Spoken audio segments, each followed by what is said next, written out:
Good morning, students. Myself, Dr. Rajni Parmar, Assistant Professor, Government Law College, Bundi. Today, in the class of Proficiency in English, we're going to discuss some more new legal terms and know their meaning and uses.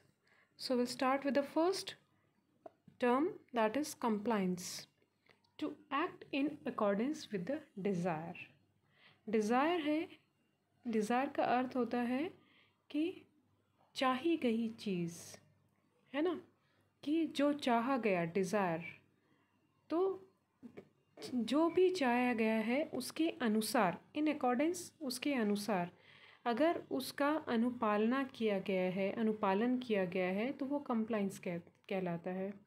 जैसे कि higher authorities हैं, उन्होंने कोई order किए हैं तो आप क्या करेंगे, इन कंप्लाइंस ऑफ दोज ऑर्डर्स, मतलब कि जो अथॉरिटीज़ ने मांगा है, जो चाहा है, उसके अनुसार आपने उसकी पालना की है।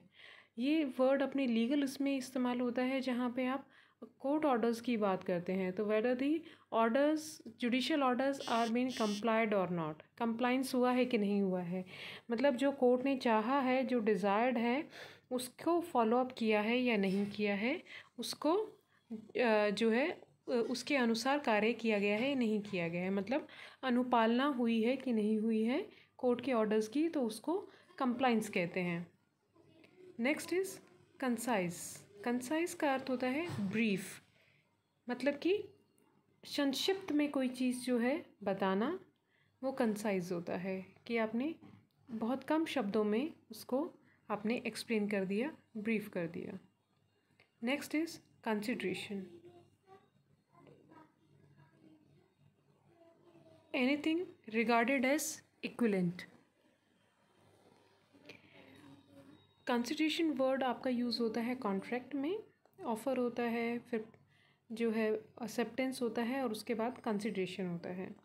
कंसिडरेशन, किसी ने ऑफ़र किया, दूसरी पार्टी ने एक्सेप्ट किया, और उसके बदले में जो भी चीज़ दी गई है प्रतिफल के रूप में, वो कंसिडरेशन कहलाती है। बट इसमें क्या है कि anything which is regarded as equivalent, उसके बदले में वो उसके बराबर की कीमत का हो। जैसे कोई पेन है, वो 10 रुपीज़ का परचेज़ किया गया है, उसकी कीमत, उस पेन की कीमत 10 रुपीज़ की ही है, और आप बदले में शॉपकीपर को 10 रुपीज़ दे रहे हैं, तो प्रतिफल जो दिया आपने वो उसके अनुसार ही, उस वस्तु की कीमत के अनुसार ही है। जो भी उसमें लागत रही है, या जो भी आपके ख़रीदने तक, आपके पास उसमें विक्रेता के पास आने तक भी जो भी उसमें खर्चा हुआ है, उसके अनुसार 10 रुपये उसकी प्रतिफल, उसकी कीमत है, कंसिडरेशन है। इसी अनुसार और भी कोई भी चीज़ें हैं, anything which is for 100 rupees or 1000 rupees or lakhs, but it should be equivalent to the product, to the thing which is going to be purchased or agreed to be agreed under the contract. Next we'll come on to the conspicuous. Conspicuous means clearly, anything which is clearly visible. ये word आपका use होता है CRPC में, जहाँ पे क्या होता है कि कोई नोटिस जो है वो किसी को सर्व करना है, समन सर्व करना है, बट द पर्सन इज़, या समन जो है वो सक्सेसफुली जो है वो डिलीवर्ड नहीं किया गया है, क्योंकि वो व्यक्ति नहीं मिल पा रहा है। तो क्या किया जाता है कि जो समन्स होते हैं, नोटिस होते हैं, दैट वुड बी प्लेस्ड और pasted at a conspicuous place. उनको, नोटिस को जो है ऐसी जगह चस्पा करना बोलते हैं, कि उसको पेस्ट कर दिया जाता है जहाँ की भी हर किसी की नज़र पड़ सके, और वो इन्फॉर्मेशन समन की है या नोटिस की है उस व्यक्ति तक पहुँच सके। ठीक है, तो वो होता है कॉन्स्पिक्यूअस प्लेस। कॉन्स्पिक्यूअस जहाँ पे कि क्लियरली वो नज़र आ सके, ऐसे नहीं है कि कहीं अंदर, दरवाजे के अंदर कहीं डाल के छोड़ दिया और फिर उसको इन्फॉर्मेशन नहीं मिली। ऐसी जगह पे पेस्ट करना, चस्पा करना, जिससे कि कोई भी अन्य व्यक्ति भी अगर उसको देखता है तो वो उसको किसी तरीके से उसको इन्फॉर्मेशन, तो कोर्ट क्या प्रिज्यूम करता है कि हमने अपनी तरफ से उसको एक्नॉलेज कर दिया है, इन्फॉर्मेशन दे दी है। ठीक है, तो इसीलिए उसको कॉन्स्पिक्यूअस प्लेस पे पेस्ट किया जाता है। Next is conspiracy. Conspiracy is a plan for unlawful purpose. Any agreement. It's a conspiracy is an offense under IPC. Under section 120A में define है, 120B में इसकी punishment है. A plan for unlawful purpose. Anything which is done is unlawful. That is a crime. So anything planned agreed to do is conspiracy. कुछ लोग मिलके जो है षड्यंत्र जो रचते हैं, दो से एक से अधिक जो भी लोग हैं, यदि वो कुछ भी ऐसा विचार बनाते हैं, एग्री करते हैं कि उन्हें किसी के विरुद्ध कोई भी कृत्य करना है जो कि आपराधिक श्रेणी में आता है, तो वो आपका कॉन्स्पिरेसी कहलाता है। वो अपने आप में ही एक अपराध बन जाता है। यदि कोई अपराध का कृत्य करने के लिए आप उसका षड्यंत्र रचते हैं तो वो कॉन्स्पिरेसी होता है। Next is contiguous. Contiguous means adjoining. Contiguous means उससे जुड़ा हुआ, ठीक है। एनीथिंग विच इज़ कंटीजियस, तो ये आता है आपका सिविल मैटर्स में आता है। कोई प्रॉपर्टी का है, अगर उस पर स्टे लगा है तो उसमें है कि एनीथिंग विच इज़ कंटीजियस, उससे कोई जुड़ी हुई चीज़ें हैं वो भी सीज हो जाएंगी, है ना। तो any immovable property and anything which is adjoining to the, उसके साथ में उससे जुड़ी हुई जो भी चीज़ें हैं वो सारी भी सीज हो जाती हैं। तो उससे रिलेटेड किसी भी, उससे एडजॉइनिंग जो भी कार्य है उस पर स्टे लग जाएगा। उस प्रकार की उससे मिलती जुलती कोई भी कार्य नहीं किया जाएगा, तो उसको हम कंटीजियस बोलते हैं। Next is contingent. Contingent that which may happen और मे नॉट हैपन, जो हो भी सकता है नहीं भी हो सकता, मतलब कि वो निश्चित नहीं है, अनिश्चित है। कंटीजेंट आपके कंटीजेंट कॉन्ट्रैक्ट्स में आता है। जैसे कि आप ये कहें कि यदि शाम को बारिश होती है तो मैं आपको 100 रुपये दूंगा, तो ये क्या है, it is in future conditional, कि भी अगर ऐसा होता है तो बारिश हो भी सकती है और नहीं भी हो सकती है। तो उस चीज़ के लिए, जो चीज़ अनिश्चित होती है, उसके लिए हम कंटीजेंट वर्ड का यूज़ करते हैं। The thing, the situation is contingent means it may happen और may not happen.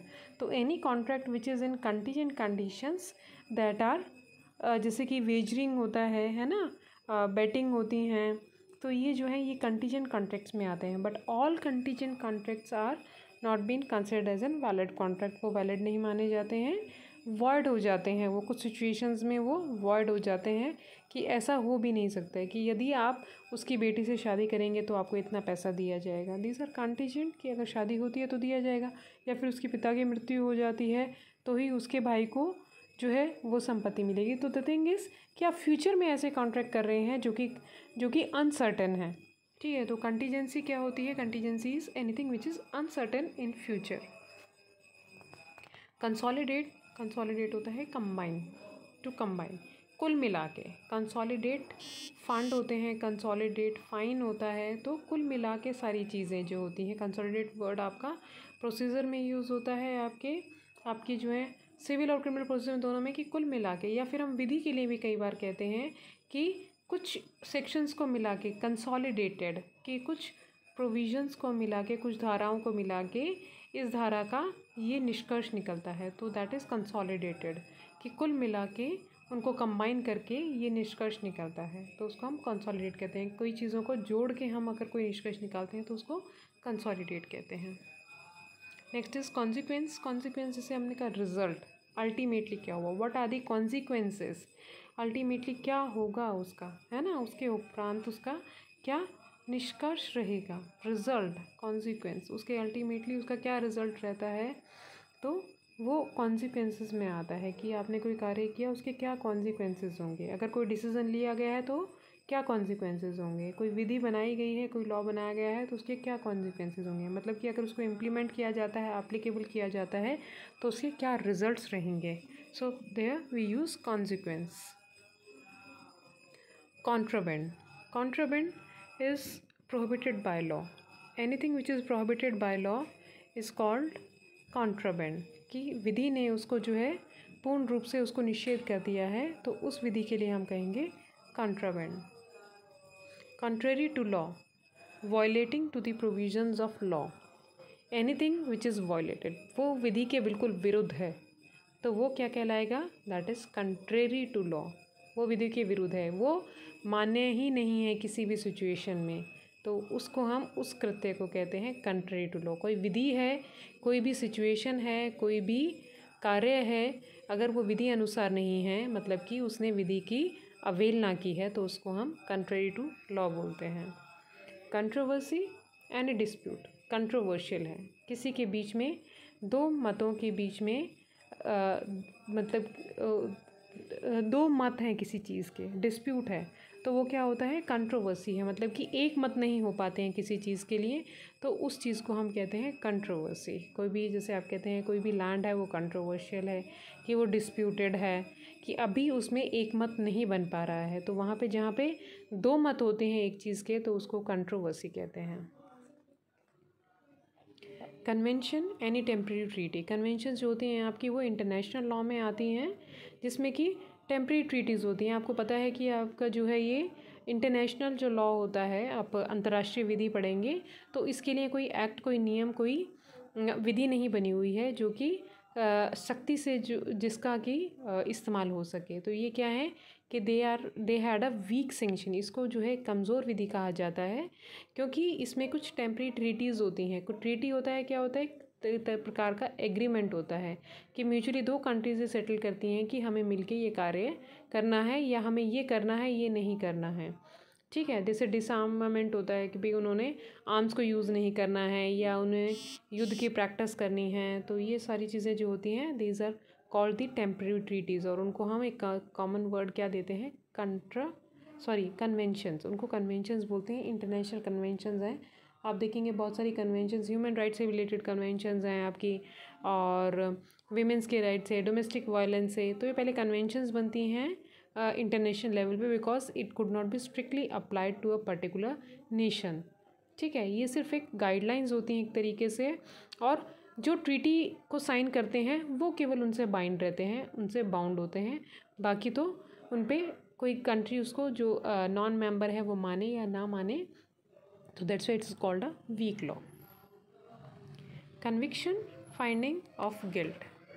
Conviction means कि कोई भी जो कृत्य किया गया है वो प्रूव हो गया है। फाइंडिंग ऑफ गिल्ट, कि उस पर कोई भी एलिगेशन था और वो प्रूव हो गया है कोर्ट में, तो उसको कन्विक्शन कहा जाता है। The person is been convicted for the offence. ठीक है, कि जो भी उसका गिल्ट था, जो भी उसकी एलिगेशंस थी, वो अब प्रूव हो गई हैं, तो उसको कन्विक्शन कहा जाता है कोर्ट में।